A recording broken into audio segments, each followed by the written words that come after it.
Hello, this is Georgios from Nile, and you're watching Impact Channel.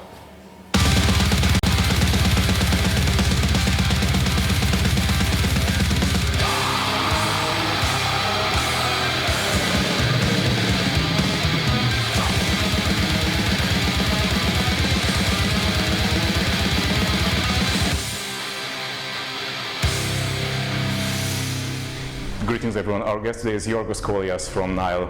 Hello, nice to see you again. Nice to see you. So how is the tour with the Hate Eternal? Amazing. We got Hate Eternal, we got Vitriol. Hate Eternal, of course, legendary band, you know, everybody knows them. Vitriol is a new band, but a killer. Everybody's surprised. I knew they were going to be great because I read some reviews and they're killing it. And Homophagia, which is also like very, very interesting metal, you know. So it's been a great tour so far. This is fourth day. Really crowded bus, like everybody's in one bus, but we're doing great. Each other. It's pretty relaxed, I would say, yeah. You have a new member, Brian Kingsland, in the band for like 2 years now, right? Almost three. Almost 3. How is the chemistry in the band? Well, Brian was a bless from the skies. He's super talented guitar player, great composer. He wrote 4 songs on the new album. Nice. He wrote 4 songs, like a new member, a newer member, you know, that's unbelievable. We gave him the freedom, you know, to do whatever he wants to do, and he wrote 4 killer songs. He's a killer vocalist, and one of the nicest guys around, you know, to have around, and for me, it really gave the band that new push, you know, and I feel like seriously no bullshit, you know, like this lineup right now, the mood we have in the band is the best we ever had, and I'm in the band for 16 years. Right. So I guarantee you this is the best. Cool. Good to hear. You unleashed a brand new song a few days ago from the upcoming Nile album. What should we know about the next album? Long Shadows of Dread is like, I think it's representing the new album pretty well. Of course, we got faster songs, we got more epic songs, we got longer songs, we got really slower songs. It's got everything, in my opinion. The big news on this album was, first of all, the production for Mark Lewis. Like, this is the best sounding Nile album ever, in my opinion, and of course everyone else's who ever heard it. He really gave a lot of justice, you know, he made the band sound like really wanted, you know, you can hear everything in there. The second thing is like everybody contributed, you know, composing wise, you know, like Brian wrote 4 songs, Carl of course wrote most of the songs, like always, all the lyrics. Brad wrote a lot of riffs. You know, our bass player and vocalist, and I also did 1 song. So, you know, like everybody contributed. We work as a team. It's extremely technical, I would say. Like if you're a musician, you're gonna love it for sure. But you know, Nile, I don't think Nile is all about like musicianship only. I feel that we write songs. They're songs that you remember, you know, but they're also very complex, you know. So we can, you know, we can be a little bit proud. That's all. Yeah. So for me, the best Nile album so far. You released a killer solo record a few years ago, Invictus. Do you plan to continue it? Yeah, of course. Me and Michael from Sister of Mist, we were talking about the second part. But to be honest, man, we were so busy with Nile, which is my main focus, of course. Sometimes I do some session work for other bands, so that takes a little bit of my time as well. A lot of clinics, drum clinics. Now we started the tours. So, of course, I will do a second album, maybe a third too. But I want to be relaxed, you know, when I do it. I want to have a lot of free time and just go for it. But yeah, definitely, there's a new album coming. Hopefully, early 2021, probably. Good. Yeah, but it's gonna be more drum related this time. Okay. Yes, I'm gonna go nuts on the drums. I mean, you know, it's gonna be still songs and stuff, but it's gonna be a little bit more experimental and a lot more drum stuff. Are we going to explore more areas, or only it's going to be a metal record? I will keep it metal because now I have a second official band.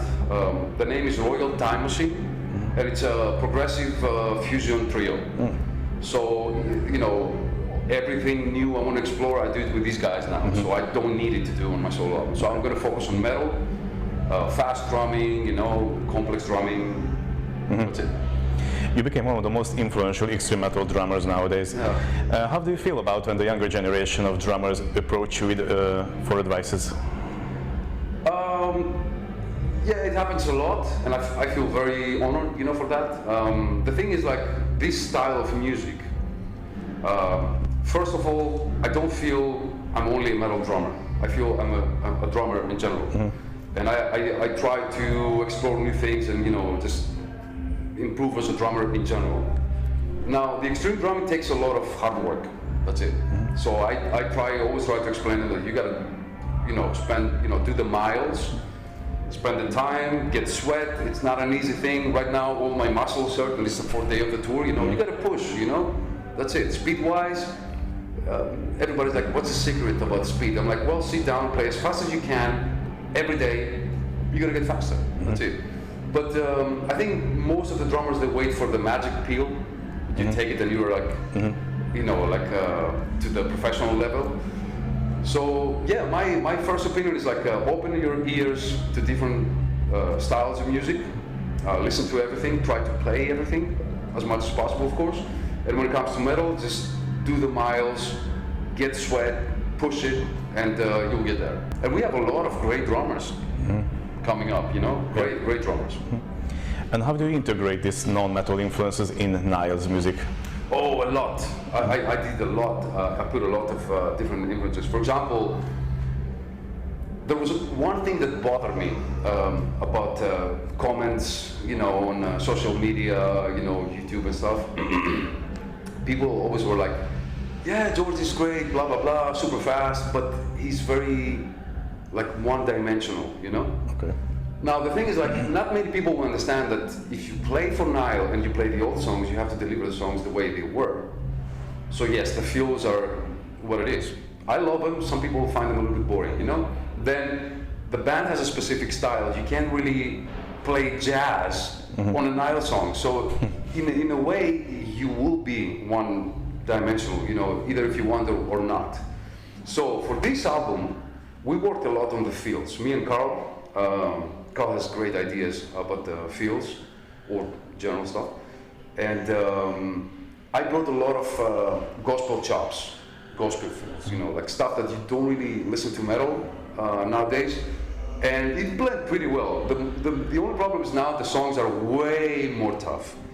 Just to explain it really quick, for example, like you have an AC/DC feel, da da da do do do, you know, and the motion is up here, so you can't do that in a super extreme death metal song because, you know, you play faster, the motion is like closer to the drums, you know, like lower motion, and there's a specific groups of muscles working, so then this is a way different thing, and, you know, to return to that super fast, it's impossible. So right now I try to do some things like impossible, but, you know, the more you do it, the easier it becomes, you know, so there is no impossible. You just have to do it a little bit more.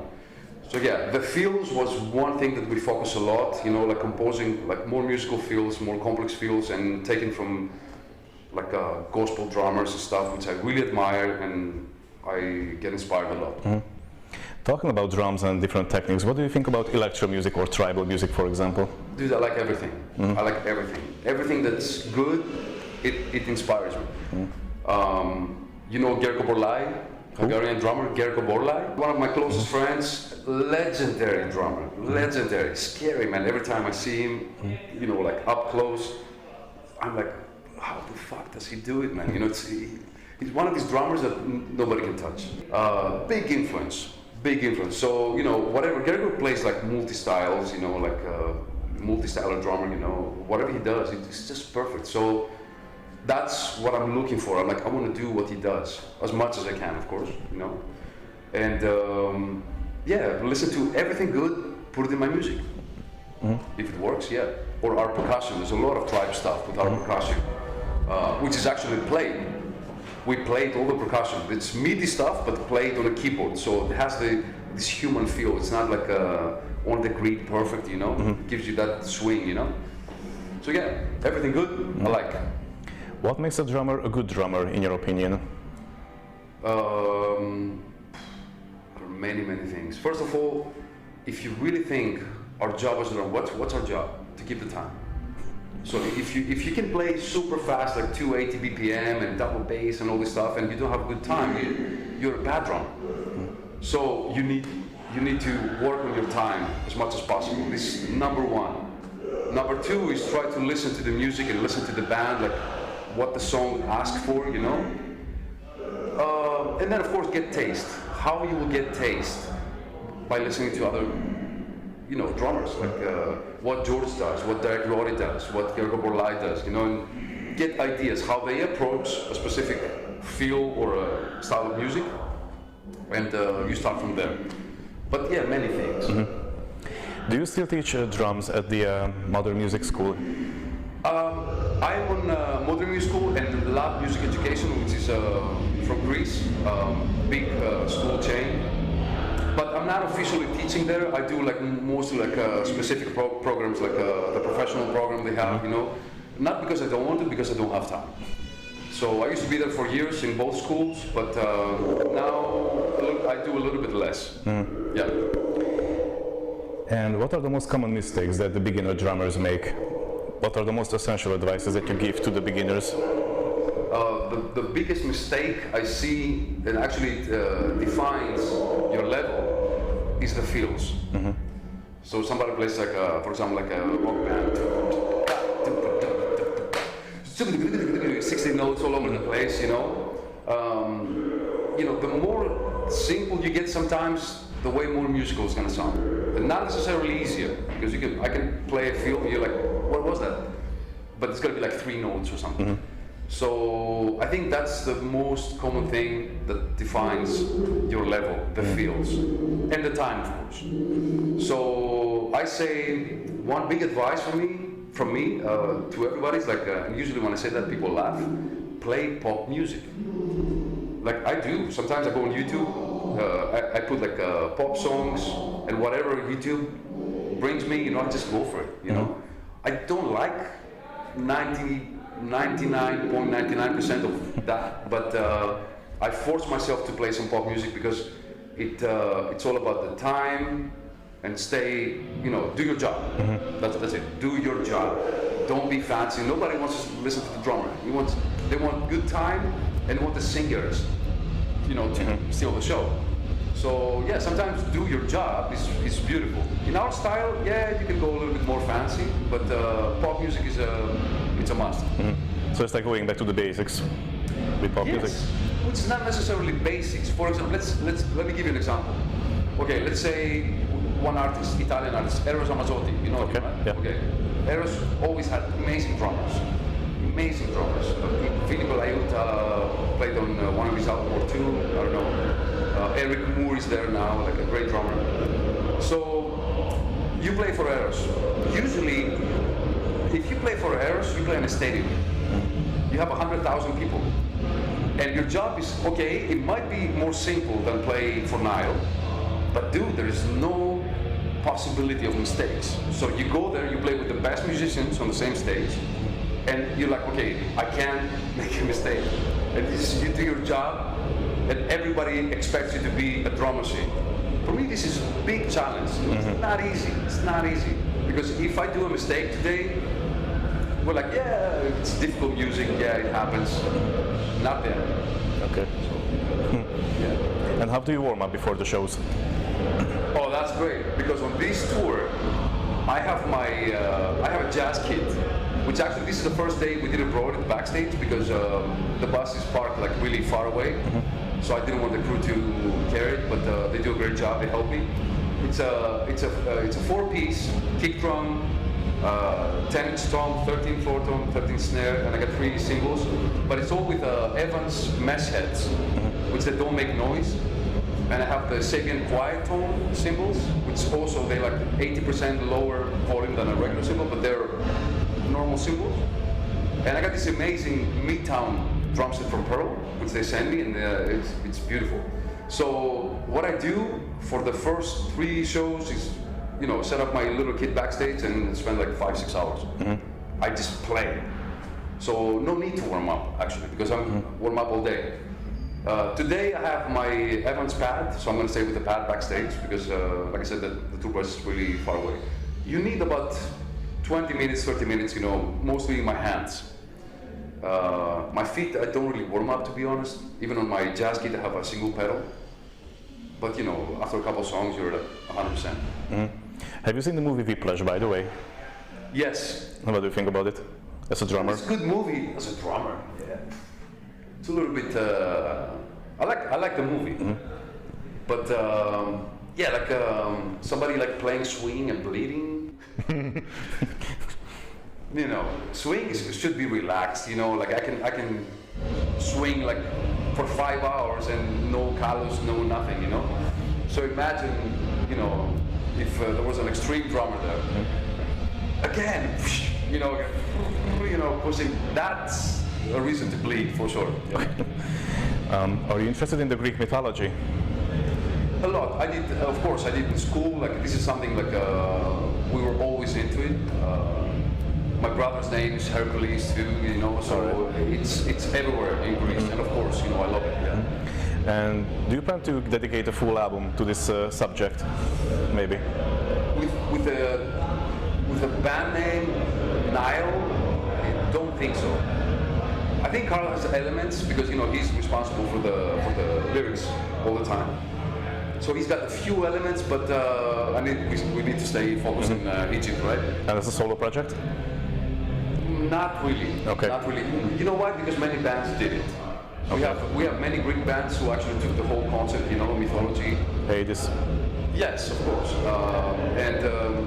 Like or bands like actually the lyrics was ancient Greek, way ahead, you know, like out of control. So no, not for my project. And do you have a favorite character from the Greek mythology? Hercules, because of my brother. Okay. Yeah. He was a strong motherfucker, you know. Yeah. And a historical person? Historical person in Greece? In general? Yeah. Well, actually, Napoleon, or you know, like all these greats. You know, for me, like whoever changed history, like even Steve Jobs from Apple, which you know, of course, he's not a historical person, but you know, there are some people like who were like ahead of everything. You know, just like leaders. And I have huge respect, and I, you know, try to watch documentaries and stuff, you know. So, yeah, Steve wasn't, you know, historical, but man, what a genius, right? Yeah. And what makes you the most proud when you think about the Greek heritage, your history, your language, your culture in general?